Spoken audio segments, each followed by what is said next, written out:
Howdy y'all, Mr. Cutchin here, and welcome to yet another week of distance learning. Hope things are still going all right for y'all. Let's talk about what we've got planned for today. In our video, I'm going to be talking about basically everything and anything and everything minor related. So what does that mean? We're talking about minor scales, minor chords, the minor mood as it relates to music, okay? So up until this point now, most of the things that we've covered, definitely in distance learning, and for many of you beginning students especially, we've been mostly learning pieces that are in major keys and have major chords, major scales, and represent a major mood. And this whole thing about major versus minor, I think I really want to break it down first and foremost in terms of just what do they sound like? How do they sound different? And the best way to do that is really just to go out there and find songs and listen to them and you know, test your ear, try it out and see, is this a major sounding song? Is this a minor sounding song? And it really just takes experience getting your ear used to it so that you're able to do that very quickly. And in fact, one of the assignments that I have planned for this week is basically a major minor song search. So you're actually going to go out there to the World Wide Web, and you're going to find a song in a major key and a song in a minor key. All right. So in preparation for that, hopefully this video will give you a little bit of information. So the major sound is probably just what we are most familiar with. Okay. So the major sound doesn't have to be any chord in particular.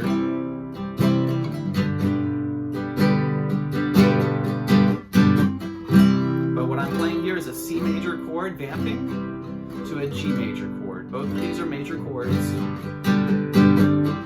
So it gives you that really comforting sense of I'm in C major, I know exactly where I am. That C major scale is going to fit perfectly with that chord progression, okay? But that only describes a small fraction of all the possible music that's out there, right? So minor music is another big fraction, another big part of what all is possible. And the minor modes, I should say, because there are actually 3 of them, are typically introduced a little bit later.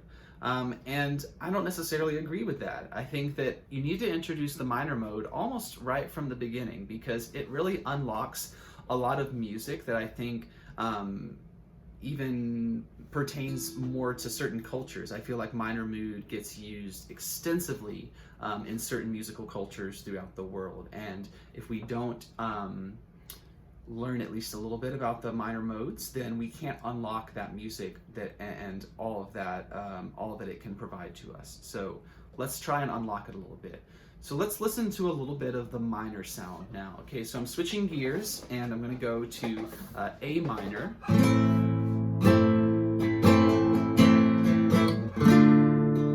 Going back and forth between A minor and D minor.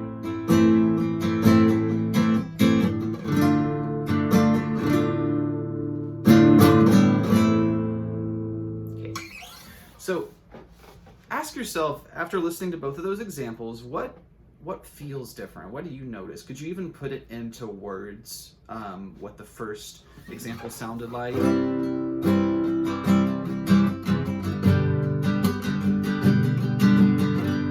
Versus putting into words what the second example sounded like.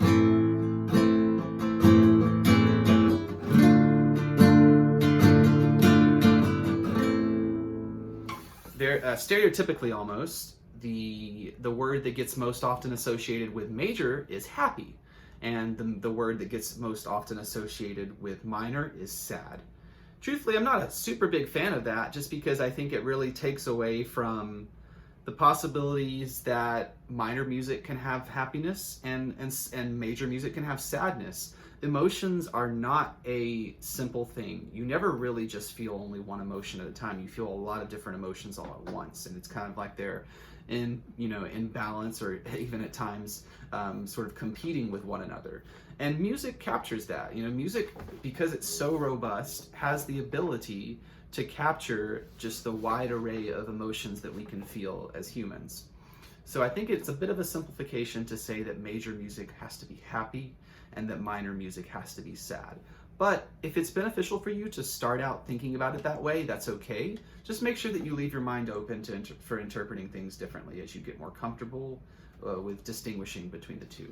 So we're talking about minor music right now. The big musical difference between major and minor music is a single note, and it's the third note of the scale. In major songs, in major scales, excuse me, the third note of the scale is what we call a major third. Okay, that makes sense, right? Major key, major scale has a major third. In a minor scale, the third note of a scale, of the minor scale, is a minor third.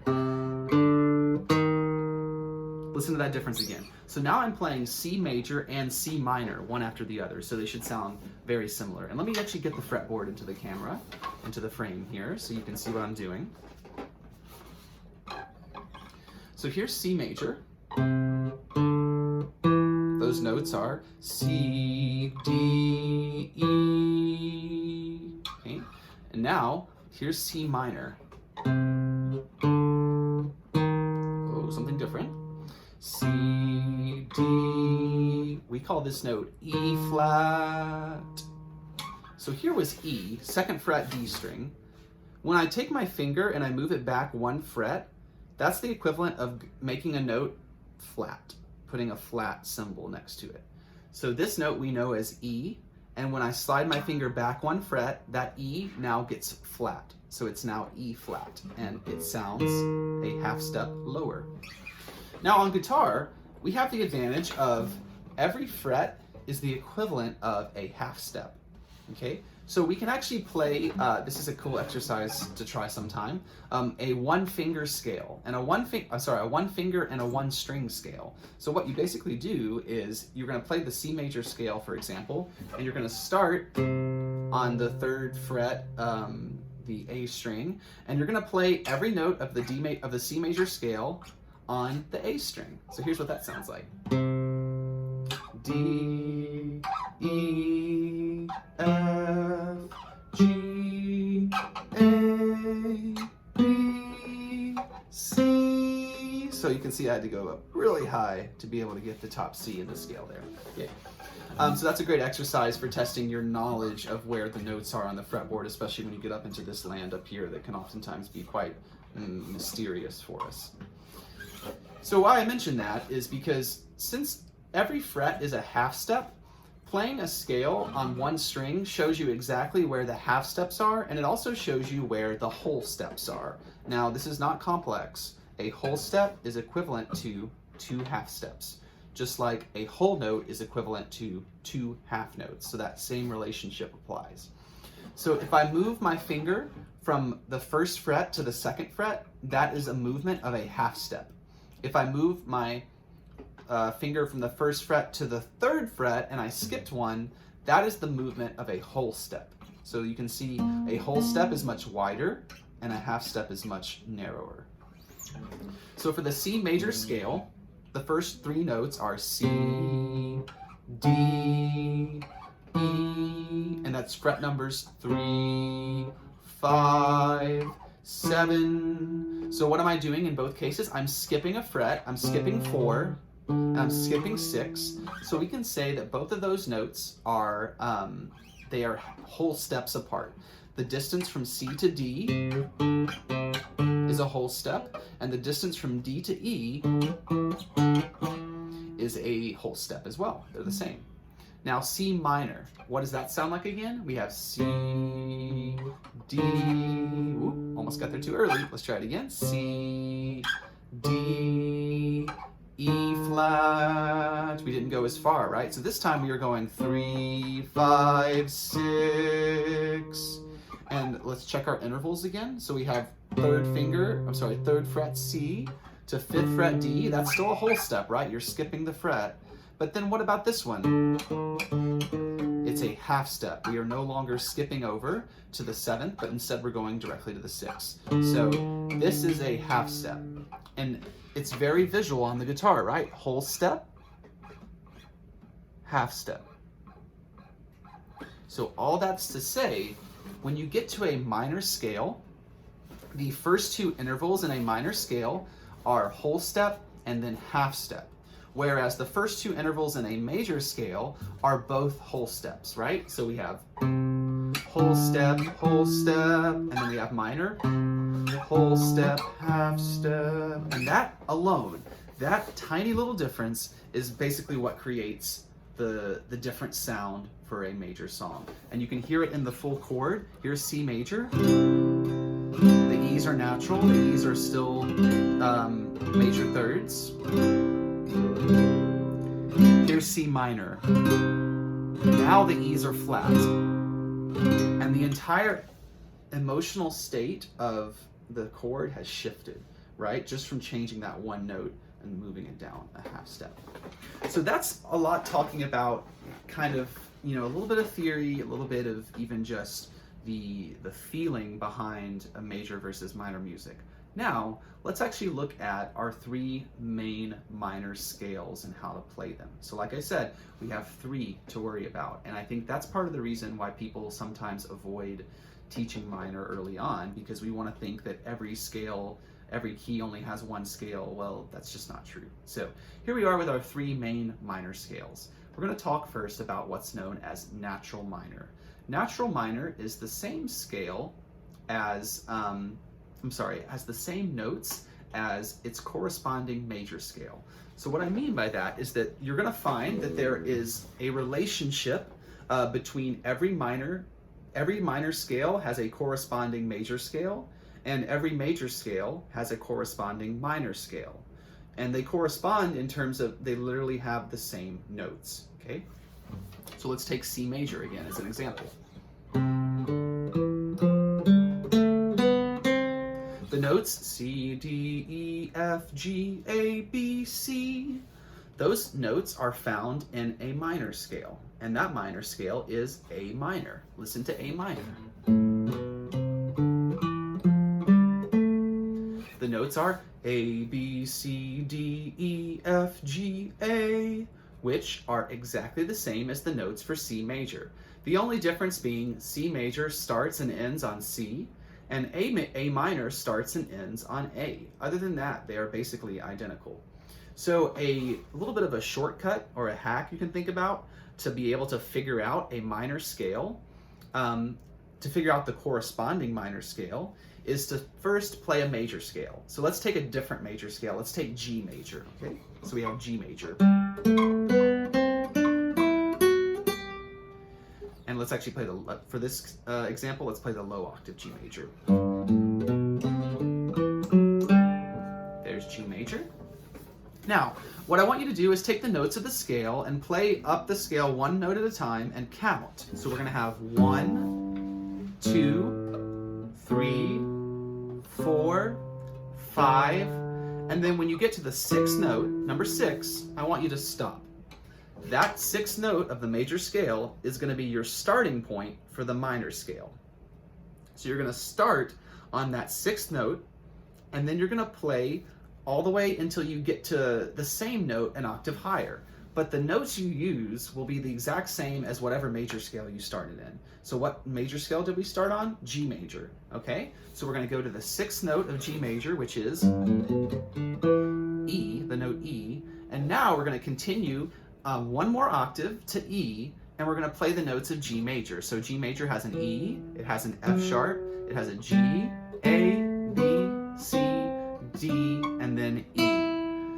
Now listen to the scale when I take away all the talking, so it should hopefully sound a little bit more like it's supposed to.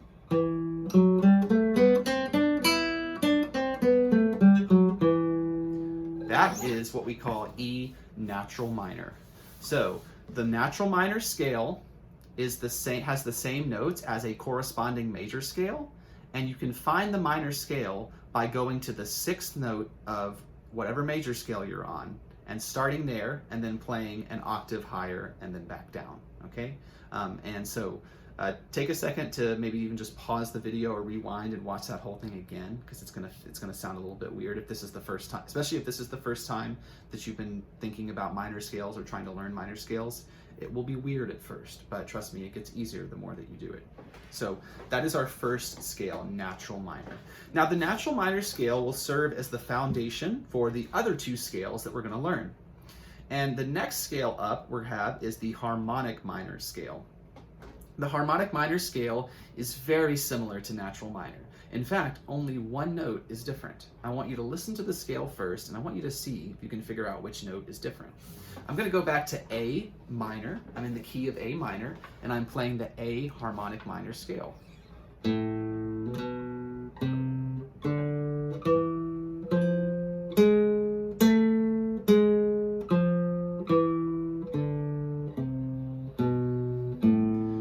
One more time. I'll even say the note names while I play them. This will probably give it away, but here's one more time with A harmonic minor. A, B, C, D, E, F, G, A, G, F, E, D, C, B, A. Okay? So where was that new note in there? Well, it was actually the seventh note of the scale. 1, 2, 3, 4, 5, 6, 7. And the mystery note was, I said G when I sang it, but it's actually G sharp is the full name, right? First fret on the G string, G sharp. Okay, so what we did to make a harmonic minor scale was we took our natural minor scale, we found the seventh note of it, and we raised it 1/2 step. Okay, let's do that. Let's actually walk through that process, right? So here's A natural minor. So seventh note is G, which in this position is just the open G string. How do we raise an open string note by 1/2 step? We put our finger down on the first fret. Listen, so there's that difference, right? G becomes G sharp. And that's the only note you change. Everything else stays the same. So when we put it back into context, we have A, B, C, D, E, F, G, A, G, F, E, D, C, B, A. And that is what we call A harmonic minor. Now, hopefully you can notice, you can hear it with your ears, that the sound of the harmonic minor scale changes drastically just from that one note change, right? Because A natural minor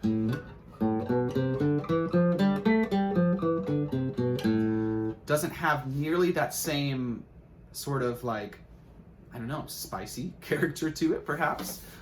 It's a lot richer, and you'll notice that as you increase complexity in music, oftentimes it does become a much more rich and sort of complex experience listening to it. So that's all the more, reason and motivation, I think, to start to learn more difficult music and learn more advanced concepts, is that the music itself becomes deeper and just way more complex and interesting. So we take that G, we make it a G sharp, and then you have this sound.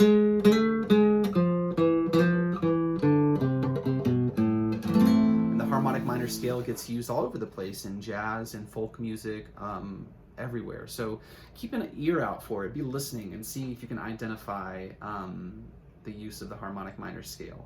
I'll even give you one right now. There is a old surf rock song called Mr. Lou, and I'm forgetting the artist's name, and it was featured, I believe, I want to say in the movie Pulp Fiction, one of the classic Tarantino films, and it kind of sounds like this. No, it doesn't sound like that. It sounds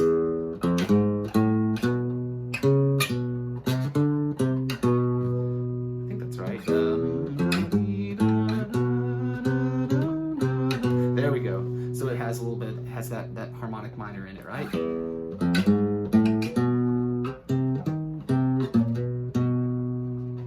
Okay, so you can, I'll post that example into Blend to give you all something to listen to, but be on the lookout for songs that use harmonic minor. Okay, now melodic minor. That's the last one of the three. I said that there were three. We've got natural minor, harmonic minor, and then to finish, melodic minor. Melodic minor, we're actually going to create it by taking that harmonic minor scale and changing a note in it. So we've gone another step further. So harmonic minor had the G sharp.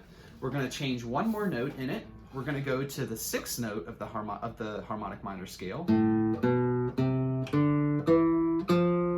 So number 6 is F natural, third fret on the D string. And we're going to make F natural also go up a half step. So it's now F sharp. And then G sharp is going to stay as is. And to finish on A. Listen again.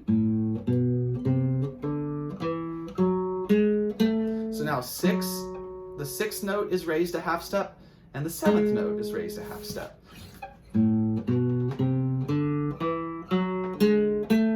Now, here's the warning. Melodic minor scale is a bit of an oddball because the notes going up are different than the notes going down. We don't encounter that in music too often, or at least in scales too often. We definitely encounter it in music, right? So you have to remember it in 2 parts. The ascending scale going up and the descending scale going down. The ascending scale is the one that I just played with the raised 6th and the raised 7th. The descending scale is different, but you can relax because the descending scale is identical to natural minor. So what you basically do is you just take away the raised notes. You take away the G sharp and you make it a G again. Then you take away the F sharp and you make it an F again. And everything else is nice and natural. So listen to them one after the other. Here's ascending, the melodic minor scale with the raised notes. Dum, da, dee, da, da, da, dee, da. Now when I go back down, I change to natural minor. Da, da, dee, da, dee, da, dee, da. Let me do that without stopping. Let me start over.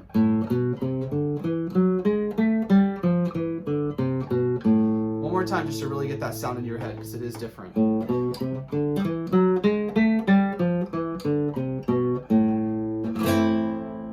So that is what we call melodic minor scale. The 6th and the 7th scale degrees are each raised a half step on the ascending scale. Then when you come back down, everything goes back the way it was in natural minor.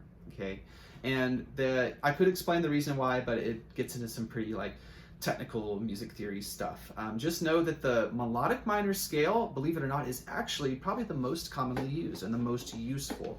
And it has to do with, again, like I was saying, music theory stuff and harmony, where when we are playing in a minor key, the 5th scale degree of the 5th chord in that key is oftentimes a major chord.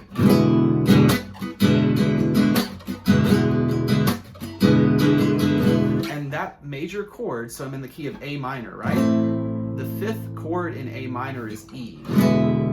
And E has both an F sharp and a G sharp in it. And where did we find those F sharps and G sharps? In the melodic minor scale. Gotta be careful there.